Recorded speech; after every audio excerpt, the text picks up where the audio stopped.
Good morning sir. Good morning. मैं जानना चाहती हूँ कि हम सिचुएशन को बिल्कुल ऐसे कैसे देखें कि हमें सिचुएशन से बाहर निकलना है।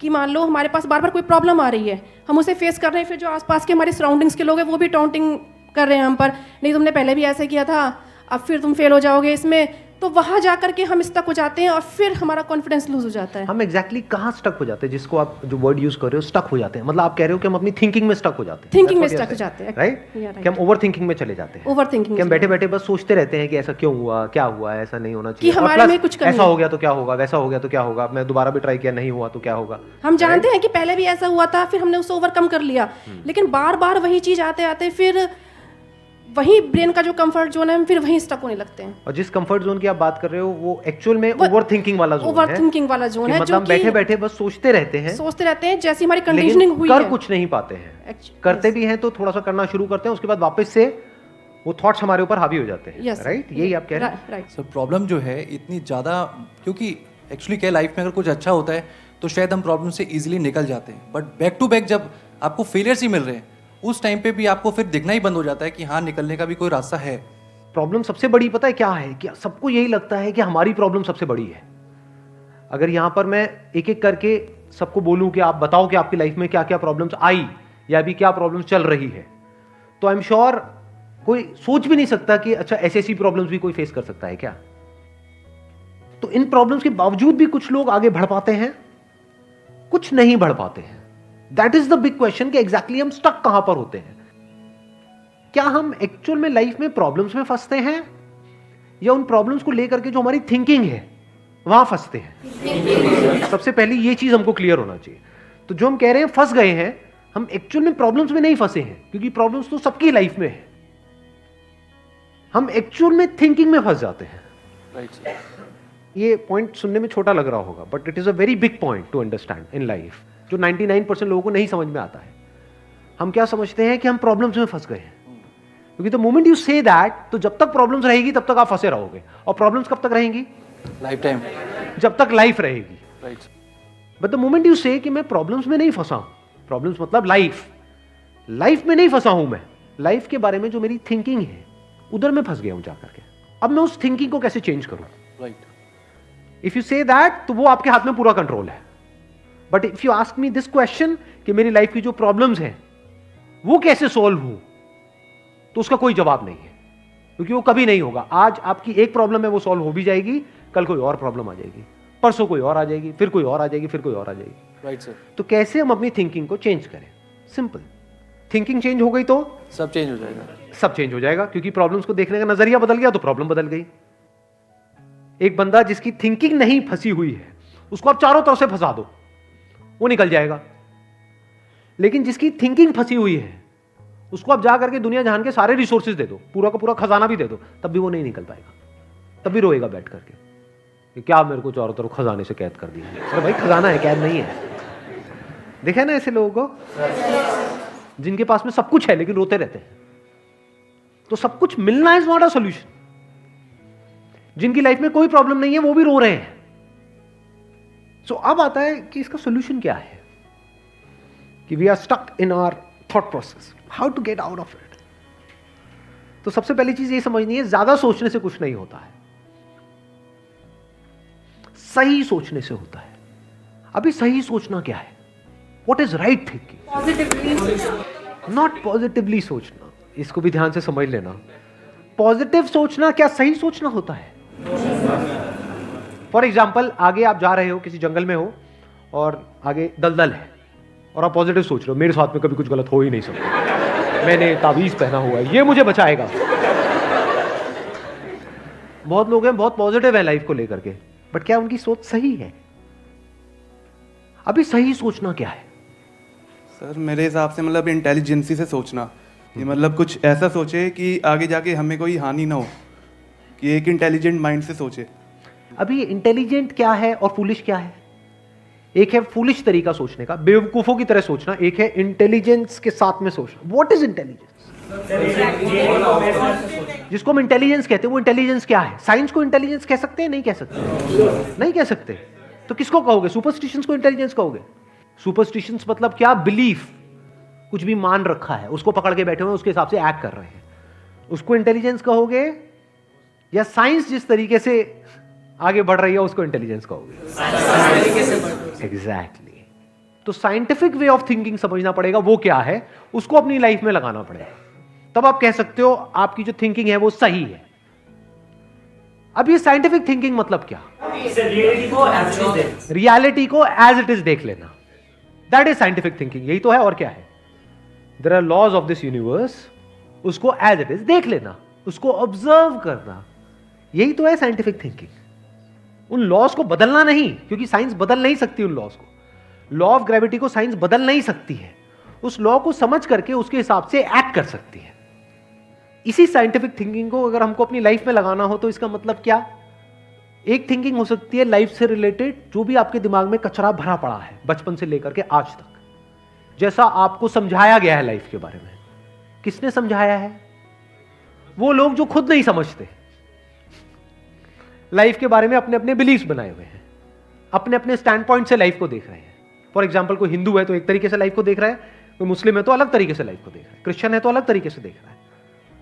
क्या सही है इन तीनों में से? क्या तीनों को सही थिंकिंग कह सकते हैं? ना, क्योंकि आपस में लड़ झगड़ रहे हैं। साइंस में कोई लड़ाई झगड़ा होता है? अगर मैं किसी साइंटिफिक फैक्ट के बारे में बात करूंगा, क्या कोई हिंदू, मुस्लिम, क्रिश्चियन आकर के आपस में लड़ सकते हैं? नहीं। तो ये सही थिंकिंग है। एक है जो हमें सही लगता है, एक है जो सही होता है। दोनों में जमीन आसमान का फर्क है। एक है जो आपको सही लगता है, एक है जो सही है। तो साइंटिफिक थिंकिंग का मतलब क्या, अगर इसको हमको लाइफ में लगाना हो तो, यानी लाइफ को आप एज इट इज देखो, ऑब्जर्व करो, फिर उसके बारे में सोचो। This is scientific thinking. और ये जो फंडा जिसकी मैं बात कर रहा हूं, इसको आप लाइफ के किसी भी एस्पेक्ट में लगा सकते हो। इसको बिजनेस में लगा सकते हो, इसको जॉब में लगा सकते हो, इसको रिलेशनशिप में लगा सकते हो, इसको हेल्थ में लगा सकते हो। बिजनेस क्या है अगर रियलिटी को एज इट इज देखना नहीं है तो? सारे झूठे भरे हैं। अब ये जो आपने कहा कि बिजनेस में सब झूठे भरे पड़े हैं, क्या ये सच है या आपका अपना एक स्टैंड पॉइंट है? बिल्कुल झूठे हैं लोग सारे। अभी इन्होंने बोला कि बिजनेस में सब झूठे भरे पड़े हैं। अभी ऐसे ही यहाँ पे मैं अलग अलग लोगों से अलग अलग बातें पूछूंगा ना, तो सब बड़े कॉन्फिडेंस से बोलेंगे, as if they know it for sure. जैसे मैं पूछूंगा, हाँ भाई यहाँ पे किसी मेल का किसी का ब्रेकअप हुआ होगा, तो सारी लड़कियां ऐसी होती हैं, सब धोखेबाज है। ऐसे ही कोई लड़की से पूछूंगा, वो आकर के बोल देगी, सर ये तो मर्द जात तो है ही ऐसी, इससे कुछ हो ही नहीं सकता। क्या ये सच है? या आपका अपना एक स्टैंड पॉइंट है, अपना आपका एक बिलीफ है? तो ध्यान से समझ लेना, इसका जो सबसे पहला स्टेप है वो है अंदर जो भी कुछ पड़ा हुआ है आपके, जो भी आपने मान रखा है उसको छोड़ दिया। अब आप हल्के फुल्के हो गए, अब एज इट इज देखा लाइफ को, लाइफ को ऑब्जर्व किया as life, not my life. For example, anger, क्या एंगर आपका है? बट आप एंगर का सोल्यूशन कैसे निकालते हो? मुझे गुस्सा आता है, मुझे गुस्सा नहीं करना है। कभी भी आप एंगर का ऐसे सोल्यूशन निकाल ही नहीं सकते। सिर्फ आपको आता है गुस्सा या सबको आता है? सबको आता है। तो क्या एंगर सिर्फ आपकी प्रॉब्लम है या एंगर एक लाइफ की प्रॉब्लम है? Fear, if you can look at fear, not your fear और माई फियर, फियर, डर है ना, वो डर क्या है?